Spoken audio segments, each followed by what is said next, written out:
तुम्हाला माहिती आहे का, डायबिटीज, थायरॉइड आणि ब्लड प्रेशर सारखे आजार फक्त शरीरावरच नाही तर मनावरही परिणाम करतात. डायबिटीज मेलिटसमध्ये शुगरची पातळी वर खाली होत राहिल्यास मूड बदलणे, चिडचिड, चिंता आणि कधीकधी डिप्रेशन देखील होऊ शकतो. सतत तपासणी करणे आणि गुंतागुंत होण्याची भीती यामुळे मानसिक ताण वाढतो.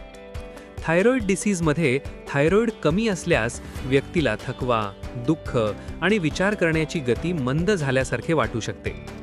थायरॉइड जास्त असल्यास चिंता, अस्वस्थता किंवा पॅनिक अटॅक येऊ शकतात.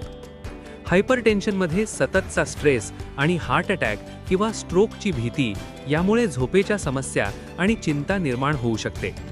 स्ट्रेसमुळे ब्लड प्रेशर वाढतो आणि वाढलेला ब्लड प्रेशर पुन्हा स्ट्रेस वाढवतो. असे एक चक्र तयार होते.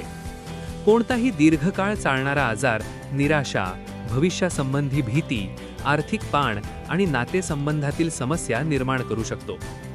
लक्षात ठेवा, मेंदू आणि शरीर एकमेकांशी जोडलेले आहेत. स्ट्रेसमुळे शुगर आणि बीपी वाढू शकते आणि शारीरिक आजारांमुळे डिप्रेशन आणि चिंता वाढू शकते.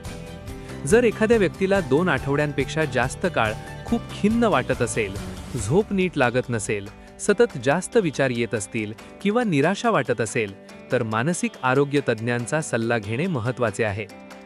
शरीराची काळजी घेणे महत्त्वाचे आहे, मनाची काळजी घेणेही तितकेच महत्त्वाचे आहे.